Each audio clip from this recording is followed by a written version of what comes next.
2장 1절부터 7절까지의 말씀을 가지고 믿음의 표현이라는 제목으로 하나님 말씀을 함께 묵상합니다.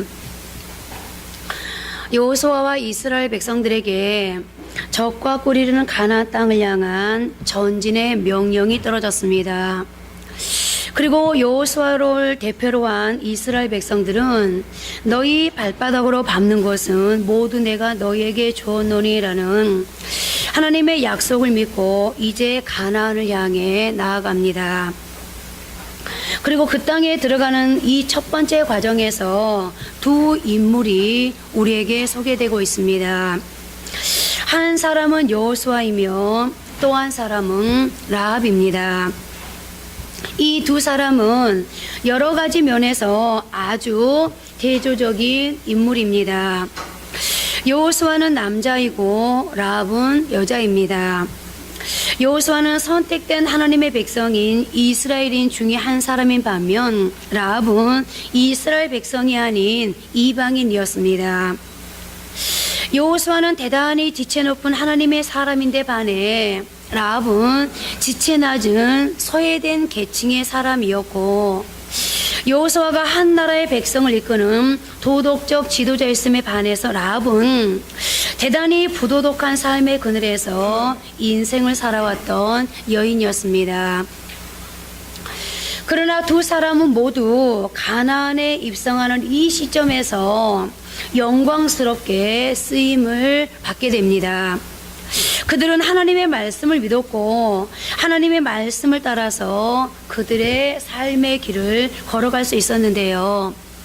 이제 이 두 사람이 가지고 있었던 신앙은 과연 그들의 사역과 삶의 현장에서 어떻게 표현되었는지를 살펴보면서 하나님의 명령과 약속에 대한 하나님의 백성들의 응답과 또 그 과정은 어떠해야 되는지, 우리가 말씀을 믿는다고 할 때 그 말씀 앞에서 나의 신앙은 어떻게 표현되어야 하고 또 신앙을 갖고 산다는 것은 무엇을 의미하는지 살펴보도록 하겠습니다.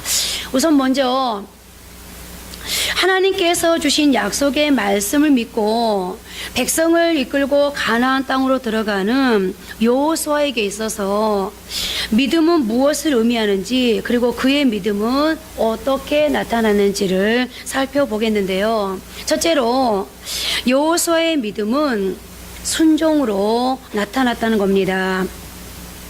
조금 전에도 말씀을 드렸습니다만 하나님께서는 이스라엘 백성들에게 너희 발바닥으로 밟는 것은 모두 내가 너희에게 주었노니라고 가나안 땅을 주겠다고 약속하셨습니다.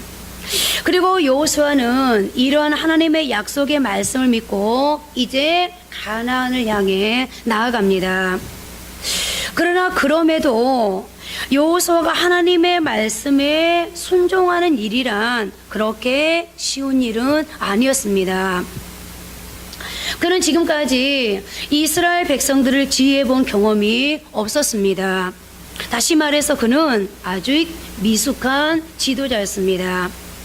뿐만 아니라 여호수아는 백성들을 이끌고 들어가야 할 그 땅에 관해서도 별로 아는 것이 없었고, 그 땅에 살고 있는 기존의 백성들과의 싸움에서 어떻게 해야 승리할 수 있는지도 알지 못했습니다. 그야말로 그는 이 모든 일에 미숙하고 무능력한 상태였던 것입니다. 그런데 우리는 성경을 읽을 때에 과정을 생략하고 하나님의 메시지와 마지막 결과만을 취하는 경우가 참으로 많습니다. 따라서 때로는 그 성경에 나타난 어떤 사건의 전모와 진상을 파악하는 일에 있어서 실패하는 경우들이 있는데요. 여호수아의 경우도 마찬가지입니다. 우리는 하나님이 그에게 너희 발바닥으로 밟는 땅이 다 내 땅이 될지니 들어가라 라고 말씀하셨을 때에 여호수아가 용기 백배에서 아무것도 두려워하지 않고 나아가 마침내 그 땅을 정복했다고 단순하게 이 사건을 처리하기가 쉽습니다. 그러나 1장 9절은 그때 여호수아의 심정이 어떠했는지를 너무 잘 나타내주고 있는데요. 우리 함께 합독하십니다. 내가 내게 명령한 것이 아니냐. 강하고 담대하라. 두려워하지 말며 놀라지 말라. 내가 어디로 가든지 내 하나님 여호와가 너와 함께 하느니라 하시니라.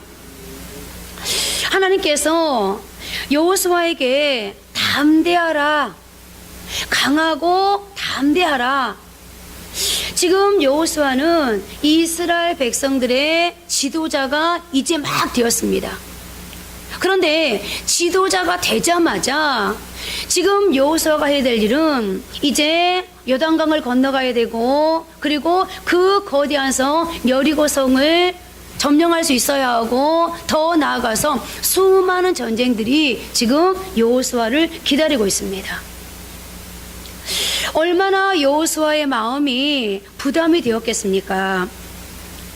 그러면 하나님께서 여호수아에게 지도자가 되자마자 여호수아야 걱정하지 말아라. 요단강은 이렇게 건너면 되고, 여리고성은 이렇게 점령하면 되고, 전쟁은 이렇게 하면 될 것이 아니냐라고 하나님께서 요단강에 관한, 여리고에 관한, 그리고 전쟁에 관한 전략들을 하나님께서 먼저 말씀하셔야 되지 않겠습니까?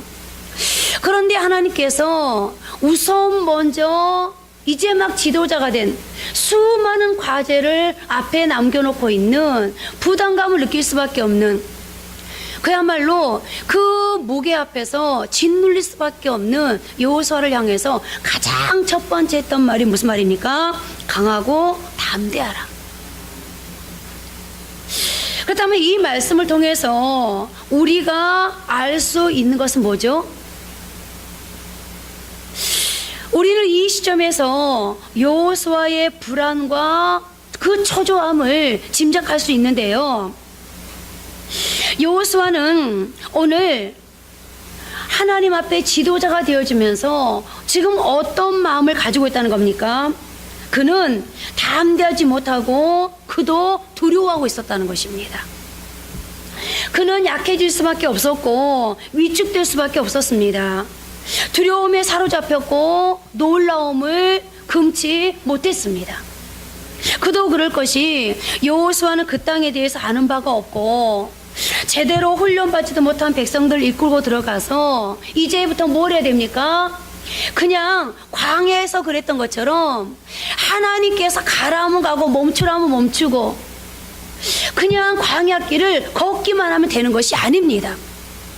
그냥 광야길을 걷기만 하는 그 과정 속에서도 수많은 우여곡절들이 있었는데, 이제 여호수아를 기다리고 있는 것은, 이스라엘 백성들을 기다리고 있는 것은 과정마다 이미 그들이 알고 있는 난제들이 그들을 기다리고 있었습니다. 전쟁이 그들을 기다리고 있었습니다. 그러니 여호수아와 이스라엘 백성들은 그때 위축되었을 것이고 초조했을 것입니다. 불안했을 것입니다.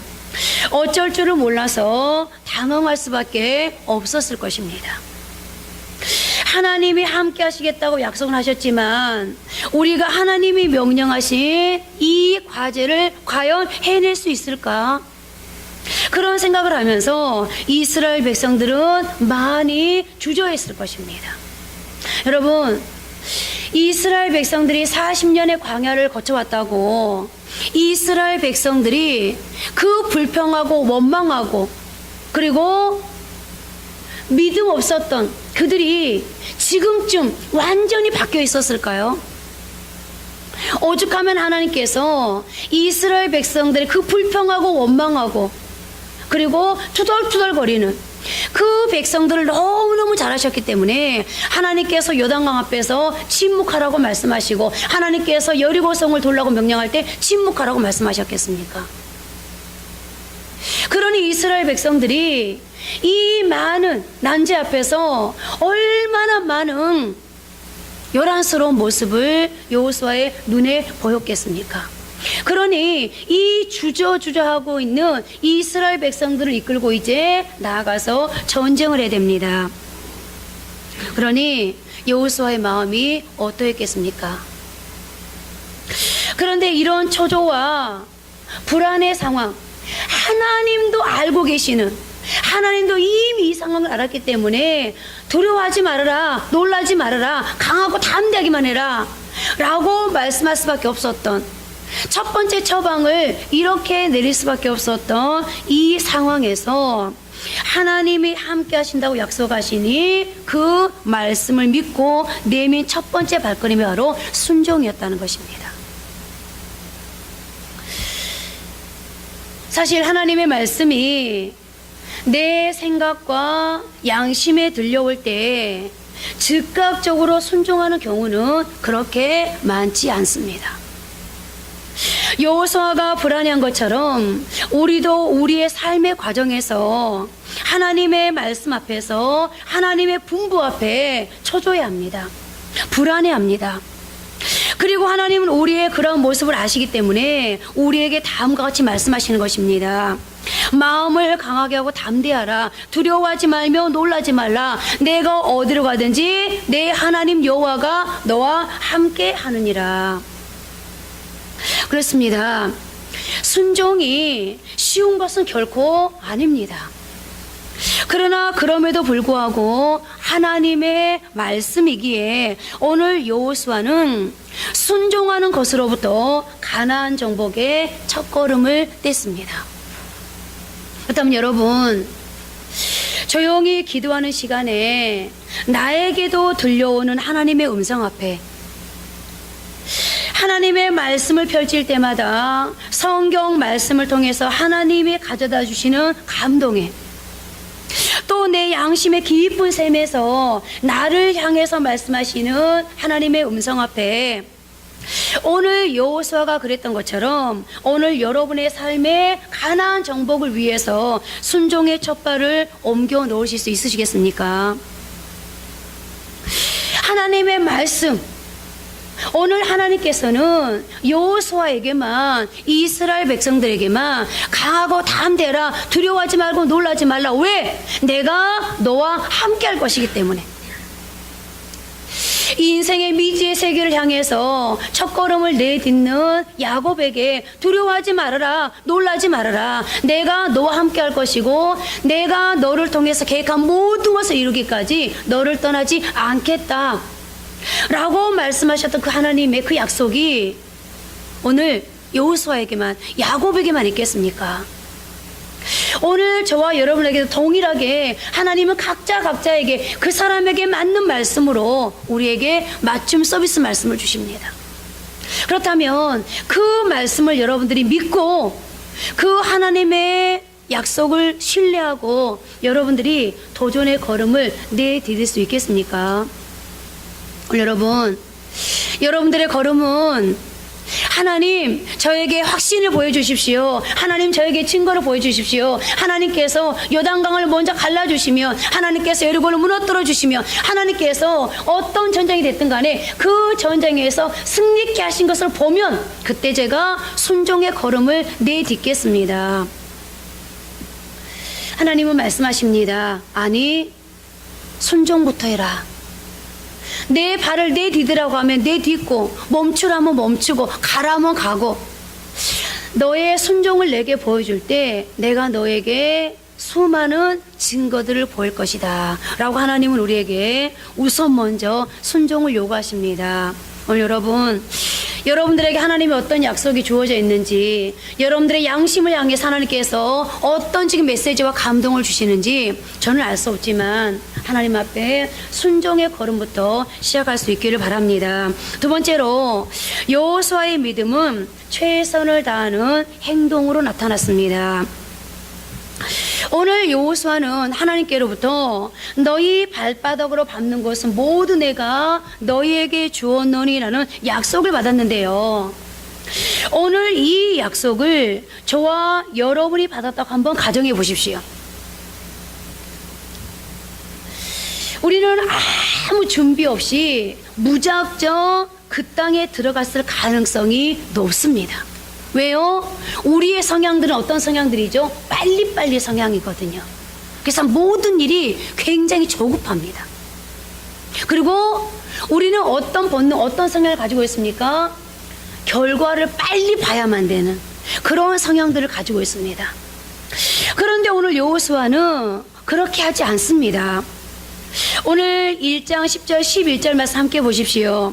이에 여호수아가 그 백성의 관리들에게 명령하 이르되 진중에 두루 다니며 그 백성에게 명령하 이르기를 양식을 준비하라. 사흘 안에 너희가 이 요단을 건너 너희 하나님 여호와께서 너희에게 주사 차지하게 하시는 땅을 차지하기 위하여 들어갈 것임이니라. 자, 보세요. 오늘 하나님께서 여호수아에게 너희 밥으로 밟는 땅을 다 너희에게 주겠다라고 약속을 하셨어요. 그리고 하나님께서 이제 여호수아에게 날짜도 말씀해 주셨나 봐요. 며칠 후에, 사흘 후에. 자, 그런데 하나님의 약속을 받아 백성들을 이끌고 들어가기 직전에 여호수아가 백성들에게 명령한 것이 무엇이었습니까? 오늘 성경에 보니까 양식을 준비하라는 것이었습니다. 하나님이 가라고 명령하셨으면 가면 되는 것이지, 양식은 무엇 때문에 준비합니까? 그러나 오늘 여호수아는 긴 여정을 위해서 또 전투를 위해서는 양식의 축적이 필요하다는 사실을 그는 현실적으로 알았던 것입니다. 우리가 신앙생활을 하다 보면 신앙이 있는 사람들이, 더더군다나 기도한다고 하는 사람들이 현실에 대해서 무지하고 민감하지 못한 부분들을 종종 보게 되는데요. 그러나 여호수아는 달랐습니다. 그리고 그는 거기에서 멈추지 않습니다. 이제 다시 2장 1절 상반절 말씀을 보십니다. 눈의 아들 여호수아가 시딤에서 두 사람을 정탐꾼으로 보내며, 하나님이 가라고 했으면 가면 되는 것이지 정탐꾼은 또 왜 보냅니까? 아니, 다시 1장 3절 중하버절 말씀을 보십니다. 너희 발바닥으로 밟는 것은 모두 내가 너희에게 주었노니. 여기 뭐라고 말씀하고 있죠? 내가 너희에게 주었노니. 주겠다가 아니라 주었노니. 어떻게 기록되어 있죠? 과거형으로 말씀하고 계십니다. 이미 줬다는 거예요. 앞으로 줄 게가 아니라 이미 줬어. 아주 확정적으로 주었노니라고 과거형으로 말씀하고 있습니다. 그러면 굳이 정탐꾼을 보낼 필요가 뭐가 있습니까? 그냥 가면 되지. 그것도 전쟁에도 함께 하시고 더군다나 이기게 해주시겠다는데, 그 땅을 정복하게 해주겠다는데, 이미 그 땅은 너희의 것이라는데. 그런데 여호수아는 양식을 준비하는 데서 그치지 않고 정탐꾼을 보내서 만반의 상황을 준비합니다. 여러분, 어떤 사람은 이렇게 말할지도 모르겠습니다. 하나님이 주겠다고 했는데 가면 되지. 얼마나 믿음이 없었으면, 여호수아가 양식을 준비하고 얼마나 확신이 가지 않았으면, 얼마나 하나님을 신뢰하지 못했으면 정탐꾼을 보내서 자신의 눈으로 직접 보고 들으려 했겠습니까? 이거는 믿음이 있어서 그런 게 아니라, 하나님을 신뢰해서 그런 것이 아니라 믿음이 없어서 하나님을 신뢰해드리지 못한 결과입니다 라고 말하는 분들도 계실지 모르겠습니다. 그러나 성경의 단어 하나하나, 성경의 문장 하나하나는 우리에게 그냥 전해주는 것이 없습니다. 오늘 이 여호수아의 숙제를 해결하는 그 과정 속에서 오늘 본문이 우리에게 가르쳐주고 하는 것은 무엇이겠습니까? 하나님이 주겠다고 약속하셨지만, 이미 주었다고 말씀하시지만, 그럼에도 불구하고 나의 역할은 여전히 남아있다는 겁니다. 바로 본문을 통해서 중요한 신앙의 정체 하나를 발견하게 되는데요. 하나님만 믿으면 우리 스스로가 아무 일도 하지 않아도 되는 것은 아니라는 겁니다. 즉, 믿음은 우리에게 아무 일도 하지 않도록 만드는 것이 아니라는 것인데요. 여러분, 우리가 분명히 알아야 될 것은요, 믿음이 인생을 가볍게 만들지는 않는다는 겁니다. 만약에 믿음이 인생을 가볍게 만드는 것이었다면 여러분, 성경은 다 거짓입니다. 하나님을 내가 믿습니다. 그러므로 하나님, 나는 그냥 하나님이 준비해 놓은 인생만을 살겠습니다. 하나님만 일하십시오. 저는 그냥 즐기겠습니다. 저는 그냥 엔조이 하겠습니다. 만약에 그것이 하나님이 정해놓은 질서이고 그것이 만약에 성경이라면 여러분, 이 땅은 어떻게 됐을까요? 수많은 인생들 속에 수많은 우여곡절이 있고, 수많은 위기가 있고, 수많은 역경이 있고, 수많은 고난이 있고, 수많은 아픔이 있고, 수많은 환란이 있고, 수많은 한계 앞에 우리가 서는데도 불구하고 이 세상이요, 지금 이렇게 돌아가고 있는데, 만약에 하나님이 만들어 놓은 세상, 하나님의 에덴, 하나님이 만들어 온 동산에서 너희는 그냥 내가 만들어주는 거 즐기기만 해, 이것이 하나님의 창조 질서였다면 벌써 세상은 무너지고 없을 겁니다.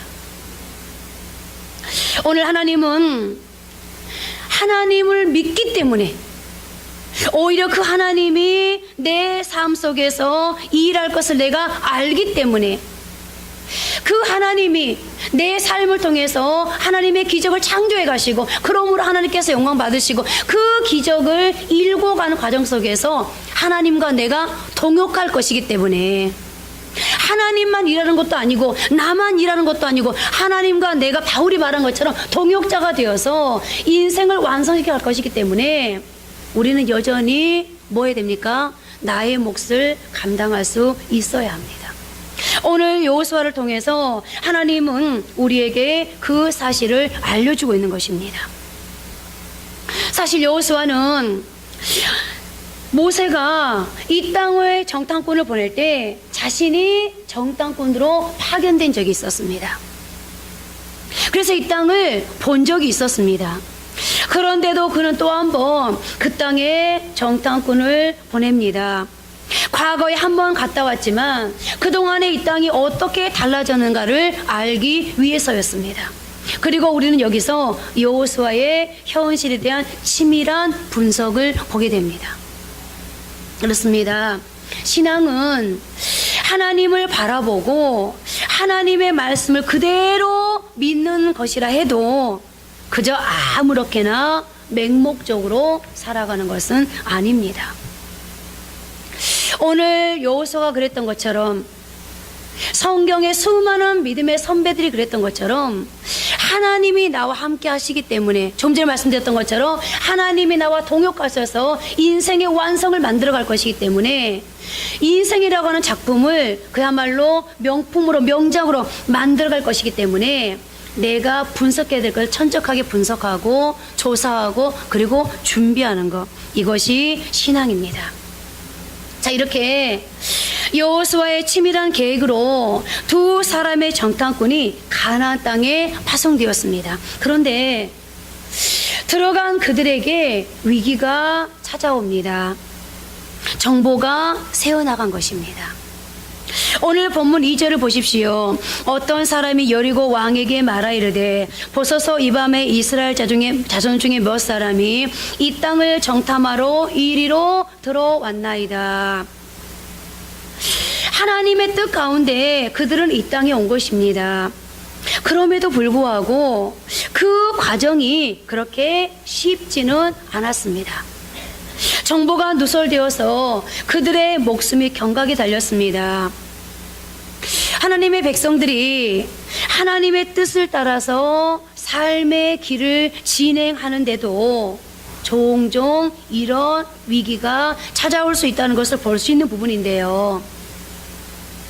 하나님은 이런 위기를 통해서 주의 백성들을 더 잘 훈련시키시고 강하고 담대한 사람들로서 삶의 길을 걸어가도록 배려하시기 때문인데요.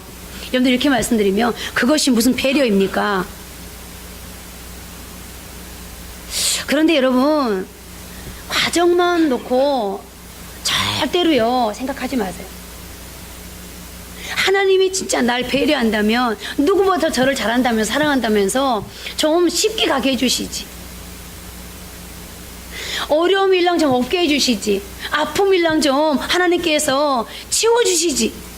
나보다 앞서가신다면서 이렇게 말씀하실지 모르겠는데요. 여러분, 단언컨대 그렇게 쉽게 가고 싶은 사람, 장애물을 내가 직접 해결하는 것이 아니라 하나님이 앞서가면서 해결해 주는 사람, 그 사람들에게 한 가지 안타까울 수밖에 없는 결과가 있습니다. 그게 뭘까요? 그들은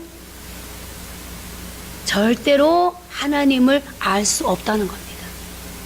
인생길은 좀 쉽게, 인생길은 좀 빨리 갈 수 있을지 몰라도요, 절대자이신 하나님, 창조해 주신 하나님, 내가 할 수 없는 한계를 감당해 주신 하나님, 그 하나님은 경험할 수가 없습니다.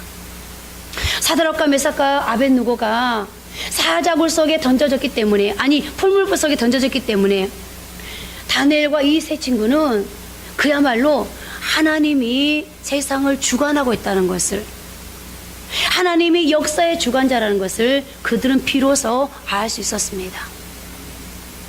여러분, 여러분들에게 어떤 위기가 있습니까? 여러분들을 진짜 사랑하시기 때문에, 사랑하는 아들아, 사랑하는 딸아, 너는 내가 창조주인 거 알고 있니? 이 세상을 너가 가지고 있는 어떤 달란트로, 기능으로, 재력으로, 실력으로, 지식으로, 그리고 너의 배경으로, 네가 가지고 있는 조건으로 살아가는 것이 아니라 세상의 역사를 주관하는, 네 인생의 역사를 주관하는 이는 바로 나란다. 내가 얼마나 힘 있는지 알지? 그리고 내가 네 편이란다라는 것을 하나님 계속해서 우리에게 알려주시기 위해서 오히려 위기 앞에 우리를 서게 하는 겁니다. 그리고 그 순간순간마다 우리를 하나님께서 그 위기 앞에서 건져내시는 기적을 보여주시는데요. 자, 보세요. 이 위기 앞에서 하나님은 그들에게 어떻게 섭리한지를 보십시오.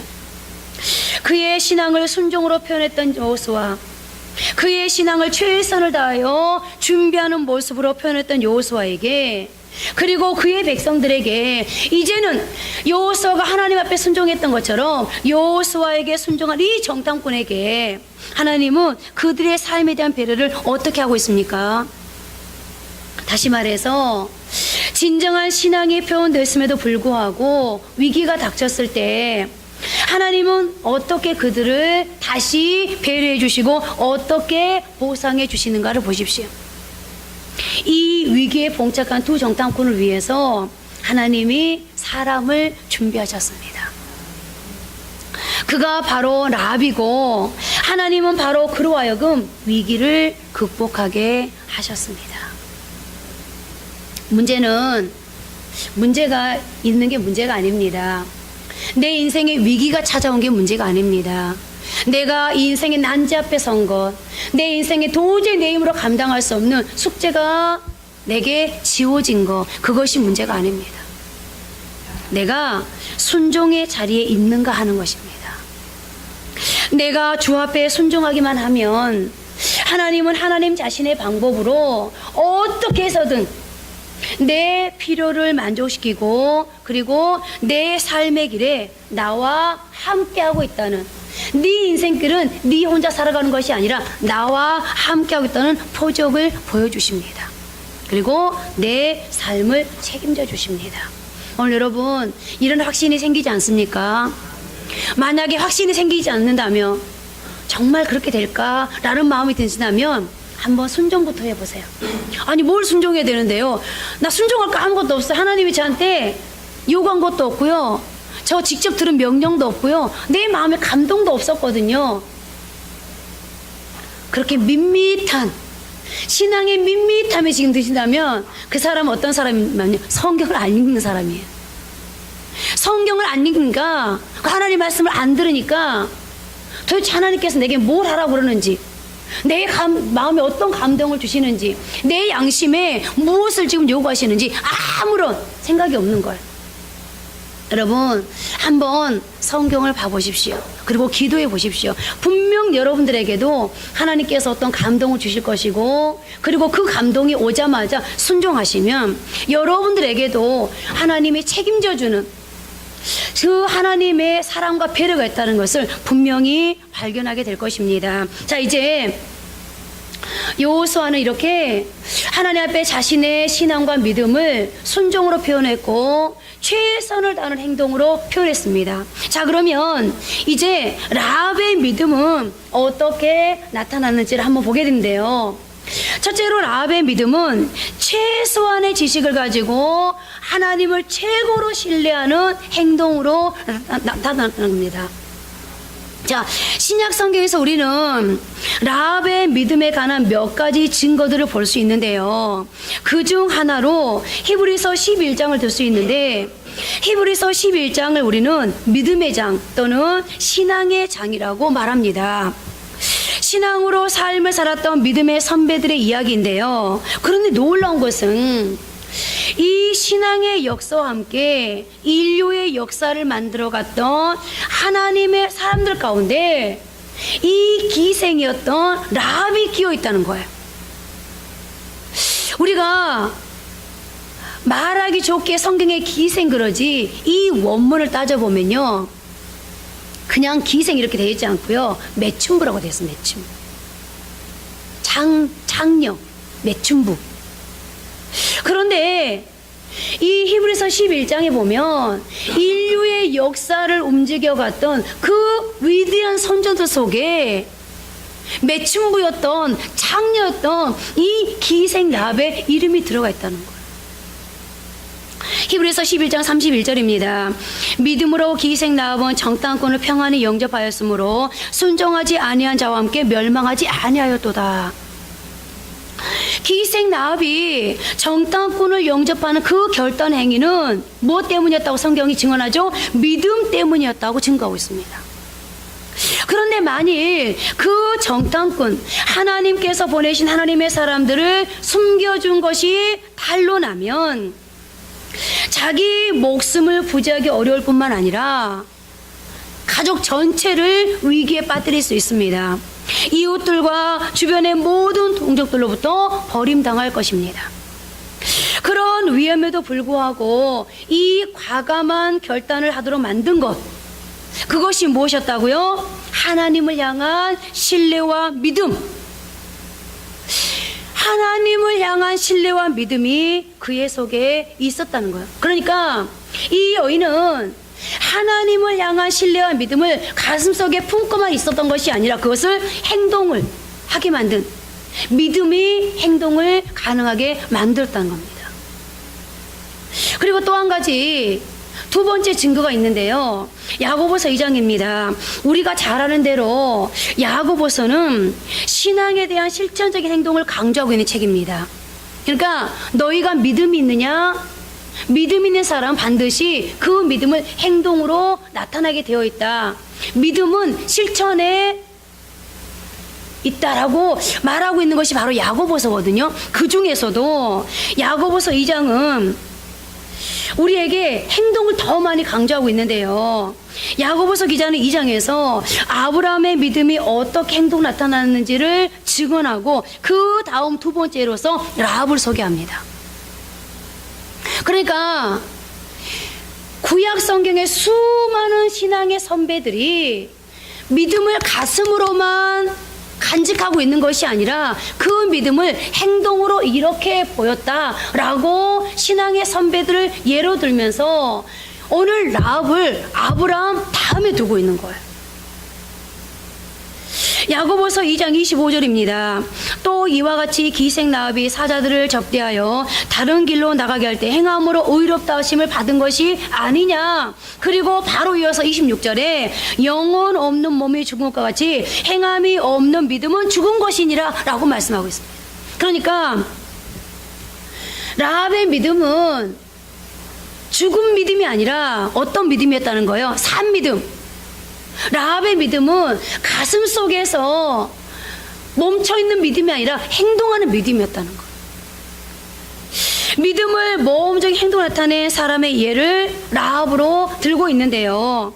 그녀가 하나님을 믿었기 때문에 어떤 어려움과 위험에도 불구하고 그 정탐꾼을 숨겨주는 결단을 했다는 거예요. 자, 그런데 이렇게 라합이 성경이 증언하고 있을 정도로 정말 오랜 시간이 지난 성경의 히브리서 기자가 그리고 야고보가 라합은 진짜 믿음 있는 사람이었어. 라합의 믿음은 거짓 믿음이 아니었어. 라합의 믿음은 죽은 믿음이 아니었어. 라합의 믿음은 참 믿음이었어. 행동으로 옮겨지는 산 믿음이었어 라고 지금 증언하고 있는데, 자, 그런데 이 라합이 믿음을 가지고 그리고 그 믿음을 표현하기까지 라합이라는 이 여인은요, 이 믿음이 어디에서부터 비롯되었는지 그것이 굉장히 중요합니다. 여러분, 라합은 어떻게 그런 믿음을 갖게 되었을까요? 여호수아서 2장 10절을 보면 말씀을 이렇게 기록합니다. 이는 너희가 애굽에서 나올 때 여호와께서 너희 앞에서 홍해 물을 마르게 하신 일과 너희가 요단 저쪽에 있는 아모리 사람의 두 왕 시온과 옥에 행한 일 곧 그들을 전멸시킨 일을 우리가 들었음이니라. 여러분, 라합은요 본래 하나님을 믿는 신앙을 갖고 있지 않았고 하나님에 대한 소식조차 마음대로 들을 수 있는 곳에 살고 있는 사람이 아니었어요. 라합이 단지 누구를 통해서 사람들의 입에서 입으로 지금 전해지고 있는 그냥 뭘 들은 거예요? 소문을 들은 거예요. 라합이 직접 하나님을 만났거나 하나님이 하신 일을 봤거나 그리고 지금 라합 주변에 있는 가족이라든가 지인이라든가 친구라든가 누가 야, 하나님을 내가 만났는데 하나님은 나에게 이렇게 해주셨어 라고 직접 경험한 게 아니라는 거예요. 무엇을 그냥 뭐만 들었어요? 소문만 들었어요. 그런데 이 소문, 다시 말하면 최소한의 지식을 가지고도 뭘 했다는 거예요? 하나님을 믿고 행동까지 했다는 거예요. 여러분, 오늘날 하나님에 관한 많은 증거와 증언 그리고 구체적인 성경의 계시를 가지고도 하나님을 신뢰하지 못하고 있는 우리의 모습과 얼마나 대조적입니까? 여러분들, 이런 사람들이 있어요. 하나님 앞에 이렇게 한번 해보십시오. 그러면요, 제가 하나님을 몰라서요, 제가 하나님을 경험한 적이 없어서요, 아는 만큼 산다 그러죠. 아는 만큼. 그 말이 참 좋은 말이기도 하고요, 참 위험한 말이기도 합니다. 오늘 라합이 하나님에 대해서 많이 알아서 하나님에 대해서 많이 경험해서 이런 믿음의 행동을 결단한 게 아니에요. 더더군다나 그냥 순조로운 순경일 때 믿음을 결단하는 것은요, 많은 하나님에 대한 어떤 큰 믿음이 아니라 할 수 있어요. 그런데 지금 라합이 어떤 상황이에요? 자칫 잘못했다가는 자신은 물론이고 가족 전체를 위기에 빠뜨릴 수 있는 상황이에요. 그런 상황에서 단지 소문으로 들은 최소한의 지식을 가지고 최고의 행동을 할 수 있었다는 건 결코 쉬운 일이 아닙니다. 오늘 여러분들 이렇게 말하지 마세요. 제가 하나님을 몰라서, 하나님을 경험하지 못해서 제가 행동하지 못합니다. 오늘 라합에 비하면 우리는 너무너무 하나님을 많이 알고 있어요. 너무너무 하나님에 대해서 많이 들었어요. 그런데 왜 행동하지 못합니까? 왜 믿지 못합니까? 왜 하나님께 맡겨드리지 못합니까? 성경을 몰라서가 아닙니다. 믿음이었기 때문입니다. 성경을 몰라서 경험해서 탓하지 마십시오. 내 믿음 없는 것을 하나님 앞에 안타까워하십시오. 두 번째로, 라합의 믿음은 어려운 상황 속에서도 결단하는 행동으로 나타났습니다. 그녀는 값비싼 대가를 지불하고서라도 하나님 편에서 삶을 살기로 결단합니다. 생각해 보세요. 만일 그녀가 정탐꾼을 숨겨주었다는 사실이 적발되면 그녀는 민족의 반역자로 규탄받을 것이고 동네 사람들에게 돌팔매질을 당할 것입니다.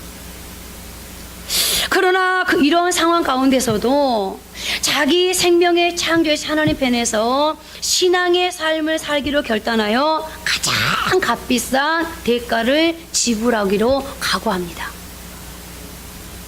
참으로 흥미로운 것은 히브리서 11장에서 믿음의 인물들을 열거할 때 개인으로서의 여호수아의 이름은 빠져 있다는 것입니다. 여러분들 성경을 보면서 발견하지 못했어요?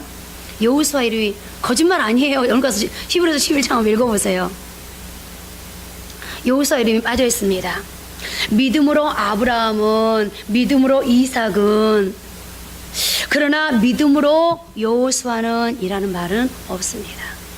그런데 성경이 믿음으로 라합라고 기록하고 있습니다.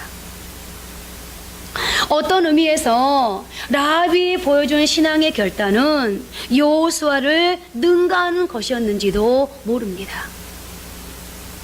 소외된 그늘에서 삶을 살았던 이 여인 라합, 그러나 그녀는 우리들을 부끄럽게 만들면서 오늘 참된 신앙이 무엇인가를 보여주고 있는 실체인데요.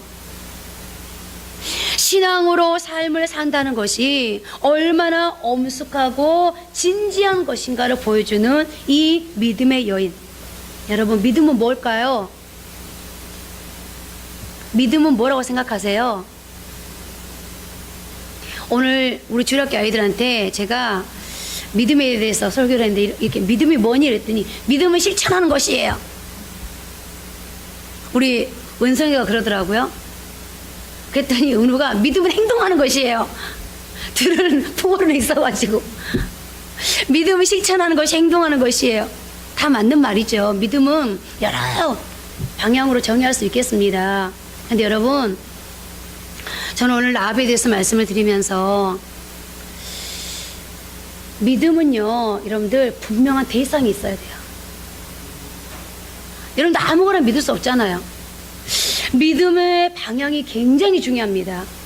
여러분들 믿음 그러면 안 믿는 사람들, 그 불교의 신자들도요, 믿음이란 단어를 다 써요. 그런데 그들의 믿음의 방향은 누구죠? 부처예요. 그런데 우리는 믿음의 방향이 누구인가? 여러분들 믿음의 방향이, 믿음의 대상이 오늘 누구입니까? 네? 거짓말하지 마세요. 믿음의 대상 돈이잖아요. 믿음의 대상 자식이잖아요. 그죠? 믿음의 대상 건강이잖아요. 건강 앞에 짤짤매잖아요. 믿음의 대상 칭찬과 명성이잖아요. 나를 통해서 이루지 못한 칭찬과 명성을 자식을 통해서는 반드시 이루어야 되겠어. 아닙니까? 여러분들, 믿음의 대상, 믿음의 방향은 굉장히 중요합니다. 이 방향이 무언가에 따라서 여러분들 인생이 결정됩니다. 자, 그러면 바라보는 대상을 분명히 해야 되는데, 그럼 여러분들, 저의 믿음의 대상은 분명히 하나님입니다. 방향을 정했어요. 그러면 믿음의 내용은 뭘까요? 여러분들, 믿음의 내용, 왜 하나님을 믿죠? 믿음의 내용은 말씀입니다. 아무리 하나님이 내가 여호와야, 여호와라는 말은 못할 것이 없다는 말이잖아요. 내가 여호와야, 내가 창조주야, 난 네 편이야, 너 사랑해, 너 사랑해서 십자가에서 죽기까지 했어.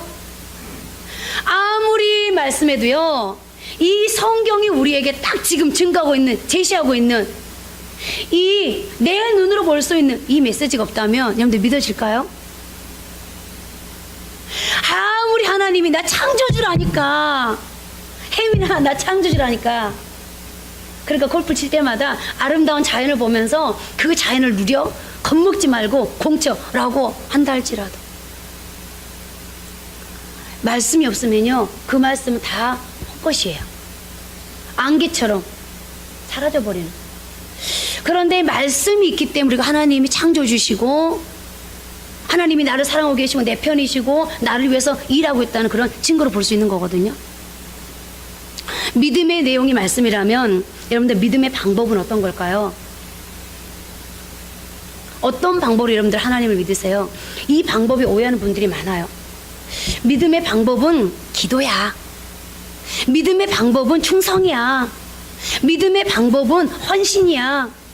믿음의 방법은 전도야. 그건 여러분들 행위일 뿐이야, 행위. 믿기 때문에 우리가 하나님 앞에 올려드릴 수 있는 나의 행위. 믿음의 방법은요, 여러분, 하나님을 바라보는 겁니다. 이 바라본다는 말은 여러분, 현재가 아니라 나의 미래 속에 장차 우리 앞에 전개되고 이루어질 것을 신뢰하면서 하나님께서 그 속에 개입하셔서 일할 것을 계속 기대하면서 바라보는 것. 하나님은 그런 능력을 가지고 계셔서 내 인생 속에 일할 거야. 여러분, 이스라엘 백성들이 요단강을 건널 때 하나님께서 뭐라고 말씀하시죠? 이스라엘 백성들의 제사장이 법궤를 메고 요단강을 밟아. 그러면 갈라질 거야. 그래서 순종했어요. 그때 하나님께서 한 가지 명령하시죠. 법궤를 메고 저 앞에 제사장들이 가. 그러면 이스라엘 백성들은 뭘 보고 가? 다른 것 보지 마. 법궤만 보고 가. 이게 뭐예요? 이스라엘 백성들에게 너희가 요단강을 건너는데 법궤 안 보고 자꾸 물 보면 어떻게 되겠어? 하나님이 불평불만 하지 말라고 그래. 침묵하는데 물이 쏟아질 것 같아. 우리 여기서 죽으면 어떡해? 저 물이 금방 우리를 삼켜버릴 것 같아. 여러분들 200만이 이 요단강을 건너가면서 별의별 사람 다 있었을 거 아니에요. 그러니까 하나님께서 뭐라고 말씀하세요? 입은 꼭 다물고 몸 안에 파도 보지 마. 이 물 보지 마. 아무것도 보지 마. 뭐만 봐? 오직 법궤만 보고 앞만 보고 법궤만 보고. 이 말이 무슨 말이에요? 이 법궤를 바라보라는 것은 너희 속에서 이 요단강을 무사하게 건너게 할 하나님을 바라보라는 거예요. 너희 인생이 여기에서 멈추지 않고 너희의 미래 가나안에 있다는 것을 바라보고 가. 그 말이에요. 그래서 믿음의 방법은 여러분 바라보는 거예요. 하나님께서 일할 것을 기대하고 신뢰하면서 바라보는 거. 믿음의 방법은 바라보는 겁니다. 자, 그러면 대상을 정했어요. 내용을 내가 인지했어요. 그리고 하나님을 바라보았어요. 그럼 여러분들 그 다음에 뭐가 있어야 되죠? 결론이 있어야 되겠잖아요. 성경에 결론 없는 것은 한 군데도 없어요. 반드시 결론이 있거든요. 오늘 여호수아가 믿음을 지켰더니 뭔 결론이 있죠? 하나님이 기생 나합을 준비하잖아요. 내가 하나님을 대상을 정하고 하나님을 내가 말씀을 통해서 인지하고 그리고 내가 그 말씀을 믿고 기대하면서 바라봤어요. 그럼 뭐가 있어야 돼요? 결론이 있어야 되는데 여러분, 대상을 정하고 하나님의 말씀을 통해서 하나님이 어떤 분인지를 인지하고 그리고 내가 하나님을 바라봤어요. 그래서 결론을 기대했어요. 그런데 여러분, 그 가는 과정이 절대로 만만치 않다는 거예요.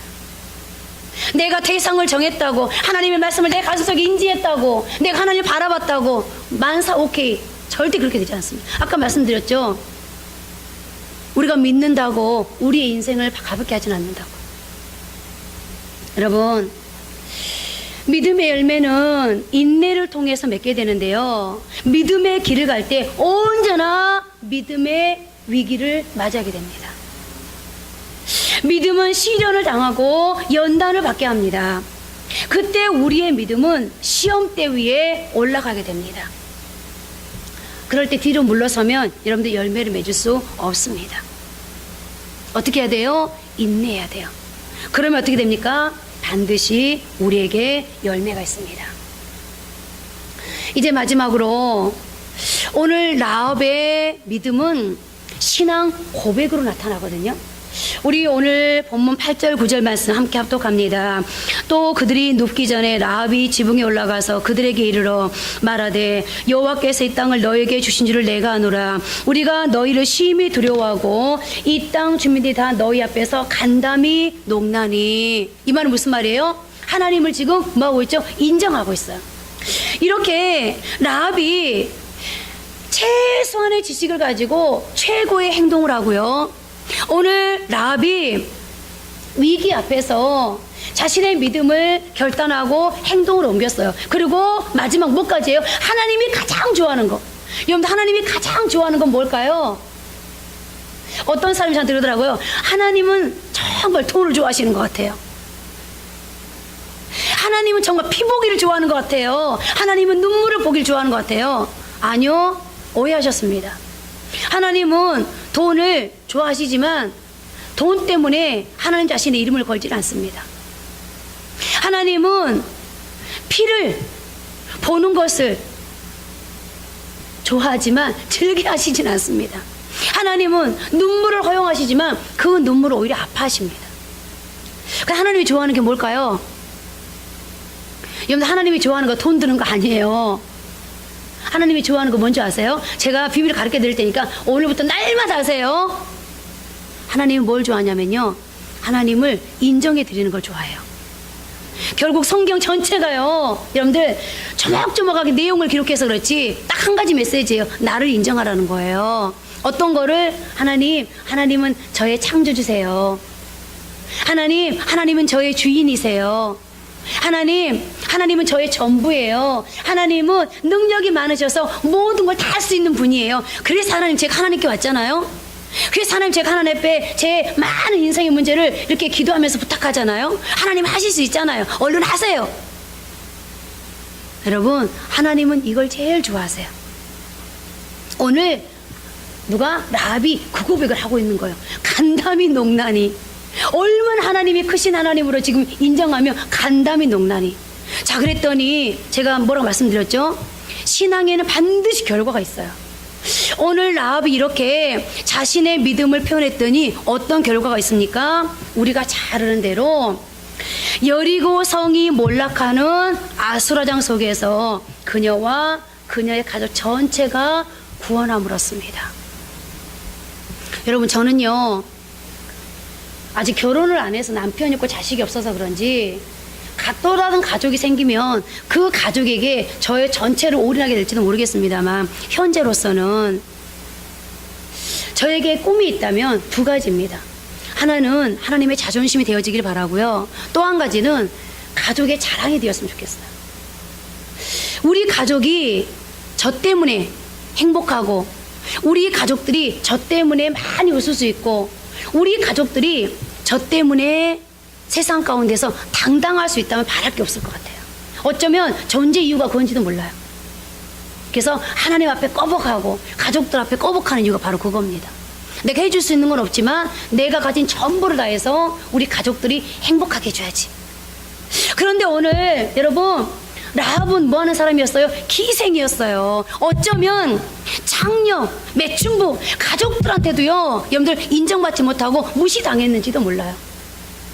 그런데 가족들한테까지도 소외당하고 멸시당했던, 가족의 부끄러움이었던, 가족의 수치였던 이 기생이 오히려 뭐가 됩니까? 가족을 구원하는 사람이 됩니다. 이 매춘부였던, 장녀였던 이 여자가 나중에 어떻게 된 줄 압니까, 여러분? 마태복음 1장에 보니까요, 예수님의 족보에 기록됐어요.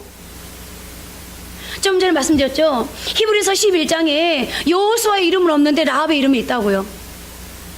마태복음 1장에 세상에 여러분들 이 인류가 흘러내려오면서 얼마나 위대한 여인들이 많았겠어요. 얼마나 대단한 스펙을 가진 여자들 많았겠어요. 가문 좋고 학력 좋고 인물 좋고 얼마나 그런 여자들 많았겠어요. 근데 그런 여자 이름 하나도 없어요. 누가 있어요? 세상에 매춘부였던, 장녀였던 이 라합의 이름이 들어가 있다니까요. 이게 뭐예요? 여러분, 믿음을 하나님 앞에 바르게 표현했더니 하나님이 주신 인생의 결과였어요. 여러분, 남자분들 계십니다만 여자로 태어나서요, 매춘부로 살다가 창조 살다가 이런 인생의 결말을 결론 지을 수 있다면 이보다 행복한 여자가 어디 있어요? 그렇잖아요. 과거를 묻지 마세요. 하나님은 과거 안 묻는다니까요. 여러분, 이제 말씀을 맺겠습니다. 여러분들이 인생을 살아가면서 수많은 기적을 보길 원하시죠? 인생의 한 걸음 한 걸음을 스탠바이 하면서 여러분들, 내 인생 속에도 하나님이 내 인생을 풍성하게 해줄 사람을 준비시켜 줬으면 좋겠어. 하나님께서 내가 내 인생의 숙제를 감당해줄, 협력해줄 그런 사람, 그런 상황을 만들어 주셨으면 좋겠어. 그런데 하나님께서 오늘 여호수아에게 그런 사람을, 그런 상황을 어떻게 준비합니까? 그냥 준비해 준 게 아니었어요. 오늘 여호수아의 믿음의 결과였습니다.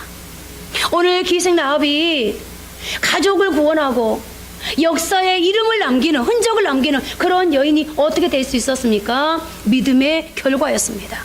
오늘 여러분들은 이제 어떻게 여러분들의 믿음을 표현하시겠습니까? 다시 한번 말씀드립니다. 순종할 수 있기를 바랍니다. 여호수아처럼 그럼에도 불구하고 여러분들이 할 수 있는 몫을 할 수 있기를 바랍니다. 오늘 라합처럼 최소한의 지식을 가지고 있지만, 하나님을 많이는 모르지만, 그러나 최고의 행동을 할 수 있는 그런 사람이 되어지기를 바랍니다. 위험하지만 그러나 믿음의 대상을 분명히 하고 여러분들 인내하면서 믿음을 행동으로 옮길 수 있기를 바랍니다. 그리고 하나님을 고백할 수 있기를 바랍니다. 그러므로 저와 여러분 모두에게도 오늘 여호수아의 이 믿음의 결과가, 기생 라합의 믿음의 결과가 저와 여러분의 것이 되어지기를 주님의 이름으로 축복합니다. 이제 한번 기도하겠습니다. 주중에 성도님들 위해서 기도하다가 그런 깨달음이 왔습니다. 요셉은 노예, 종이었는데 애굽의 총리가 되었더라고요. 다니엘은 포로였는데, 전쟁 포로로 잡혀가서 포로였는데도 불구하고 바벨론의 총리가 되었더라고요. 그것도 세계 최강의, 애굽 최강의 바벨론에서 말입니다. 다윗은 아버지까지도 무시하는 목동이었는데 그가 일국의 왕이 되더라고요. 그리고 그 공통점을 기도하다가 가만히 묵상해 보았더니 믿음이었습니다. 그러나 믿음은 막연하게 나 하나님 믿어 한다고 되는 게 아닙니다. 믿음은 반드시 순종을 요구합니다. 믿음은 반드시 내 몫을 감당할 것을 요구합니다. 믿음은 내가 최소한 내 지식, 하나님을 알지 못해도 최고의 행동을 요구합니다. 믿음은 어려운 가운데서도 막 죽을 수밖에 없는, 아니 죽음의 위기 앞에서도 행동을 요구합니다. 그리고 믿음은 고백을 요구합니다. 우리가 그런 믿음만 가질 수 있다면 오늘 여호수아와 라합, 그들의 인생의 결과뿐만 아니라 요셉의 인생의 결과를, 그리고 다니엘의, 다윗의 인생의 결과를 우리도 가져올 수 있지 않겠습니까? 요셉에게 일하신 하나님, 다니엘에게, 다윗에게, 여호수아에게, 라합에게 일하신 하나님께서 왜 우리에게 안 하시겠습니까? 내가 그렇게 뭘 잘못했다고 하나님이 나만 미워하시겠습니까? 나만 외면하시겠습니까? 나만 제쳐놓겠습니까? 하나님의 약속은 동일합니다. 하나님, 나도 내 형편은, 그리고 내 삶은, 내가 가지고 있는 조건은 참 꿀꿀하지만, 우울하지만, 너무 미천한 것이지만, 작은 것이지만, 보잘것없는 것이지만, 그런 하나님, 오늘 하나님께서 요셉에게, 다니엘에게, 다윗에게, 여호수아에게, 라합에게 그렇게 일하셨다면 하나님 나에게도 분명히 하실 걸 내가 믿습니다. 이제 믿음을 내가 나타내 보일 수 있도록 도와주셔서 그들의 결과가 내 인생의 결과도 될 수 있도록 도와주십시오. 한번 기도합니다. 하나님, 오늘도 또 한번 믿음이 무엇인지, 그리고 그 믿음을 어떻게 표현해야 되는지, 그리고 믿음을 표현할 때 결과는 어떤 것인지를 우리에게 가르쳐 주었습니다. 하나님, 믿음은 대상을 분명히 하는 것이고, 그리고 믿음은 막연히 믿는 것이 아니라 하나님의 말씀, 약속을 부여잡고 믿는 것이고, 그리고 아버지 하나님, 믿음은 나는 할 수 없지만, 나는 능력이 부족하지만, 나는 한계이지만 하나님, 그러나 하나님께서 오늘보다 더 나은 내일을, 미래를 내게 주실 거라는 것, 내가 가는 인생 속에 하나님께서 동행하셔서 큰 복을 내게 허락하실 거라는 거, 오늘은 꿀꿀하지만 하나님께서 반드시 내 인생에도 아버지 하나님 볕들날 있게 해줄 거라는 거, 그런 믿음을 가지고 바라보고 나아가는 것이 하나님 믿음이라고. 그러나 결과가 바로 있지 아니하고 인내하는 자에게 열매가 있다는 것을 오늘 믿음이 무엇이라는 것을 우리에게 가르쳐 주었습니다. 그리고 그 믿음은 가슴에 멈춰 있는 것이 아니라, 생각에 멈춰 있는 것이 아니라, 입술에 멈춰 있는 것이 아니라 하나님 표현하는 것이라고. 하나님 이제 표현할 때에 우리 각자에게 하나님께서 너는 이렇게 믿음을 표현해다오, 너의 믿음을 너는 이렇게 표현해다오, 각자 다 다르게 하나님께서 믿음을 표현하라 할 것입니다. 오늘 여호수아의 믿음의 표현이 달랐고, 하나님 오늘 라합의 믿음의 표현이 달랐던 것처럼 하나님 우리 각자에게 하나님께서 믿음을 표현하라고 하는 방법은 다 다를 텐데, 그럼에도 불구하고 하나님 우리가 이제 믿음을 표현할 수 있도록 멈춰 있음으로 썩게 하는 것이 아니라, 멈춰 있음으로 사탄에게 미끼가 되는 것이 아니라 이제는 표현할 수 있도록 도와주시어서 오늘 하나님 여호수아의 믿음의 결과가, 라합의 믿음의 결과가, 요셉의, 다니엘의, 다윗의 믿음의 결과가 나의 결과가 될 수 있도록 주여 도와주옵소서. 그러므로 이제 우리 모두의 하나님 인생이 다시 한번 세워지게 하시고 회복되어지게 하시고 다시 역전되어 줄 수 있도록, 그러므로 하나님의 살아계신 증거를 이제 우리 모두가 다 증언할 수 있도록 아버지 도와주옵소서. 하나님 이번 일주일도 우리 각자는 우리에게 주어진 삶의 현장을 살아가게 될 것입니다. 어떤 사람은 하나님의 도우심을 100을 구하는 사람이 있는가 하면, 어떤 사람 하나님의 도우심을 1000을 구하고, 어떤 사람은 10,000을 구하고, 어떤 사람은 억을 조를 구하는 하나님 그런 상황들이 있지 않겠습니까? 하나님 100이 되었던, 10,000이 되었던, 억이 되었던 하나님께서는 억이니까 난 힘들어, 100이니까 해줄게 이렇게 말씀하지 아니하시고, 네가 나를 인정하는구나, 네가 내가 하나님임을, 창조주임을, 나는 모든 것을 할 수 있는 엘 샤다이 하나님임을 네가 나를 인정하는구나, 고맙다. 그래 내가 네 삶 속에 개입하고 네 삶을 역사해서 만져주심으로 내가 너에게 기적을 베풀어 줄게, 네 인생을 축복해 줄게, 너의 문제를 풀어줄게, 너를 얽매고 있는 것을 내가 무너뜨려 줄게. 하나님께서 분명히 우리 가운데 일해 주실 것입니다. 하나님 그 하나님을 또 한 번 신뢰하고 그 하나님을 또 한 번 확신하면서 주여 일주일을 살아갈 수 있도록 도와주옵소서. 성경의 수많은 기적이 그들의 기적으로 멈춰있지 아니하고 하나님의 축복은 여전히 이 시대에 흐르고 있다는 것을 하나님 다시 한번 하나님 앞에 인정하면서, 여전히 절망하는 자리에서, 어두운 자리에서 하나님 안 돼, 부족해, 난 할 수 없어, 그렇게 정말 아버지 하나님 부정하는 자리에서 멈춰있지 아니하게 하시고, 하나님이 또 한 번 내게 말씀을 주셨으니 일어나 빛을 발하라, 하나님 일어나 빛을 발할 수 있는 그런 성도들로 일주일을 살 수 있도록 도와주옵소서. 하나님 오늘도 하나님 앞에 나와 귀한 물질을 올려드렸습니다. 하나님 이제 교회가 이사하고 또 정말 아버지 하나님 교회의 재정을 기도하면서, 하나님 성도들의 재정을 기도하면서, 성도들의 삶을 기도하면서, 사업장과 직장과 자녀들의 건강을 기도하면서, 주님 우리 한샘의 비중의 모든 성도들이 하나님 앞에 부자가 되어지기를 기도합니다. 하나님 이삭이 농사여서, 그것도 흉년의 농사여서 남들이 다 거둬들이지 못하는 아버지는 100배를 거둬들였다고 했는데, 하나님 그것은 이삭에게만 하나님이요 하나님이 주신 복입니까? 이삭에게만 가능한 것이었습니까? 이삭에서 멈추는 축복이었습니까? 하나님 결코 아니라는 것을 오늘 하나님 앞에 또 한 번 확신하면서 그 복이 이제 우리 한샘의 비전교회 성도들의 복이 되어지기를 주여 간절히 기도합니다. 하나님이여 소원합니다. 바랍니다. 오늘도 하나님께서 성도들 형편을 너무너무 잘하고 계십니다.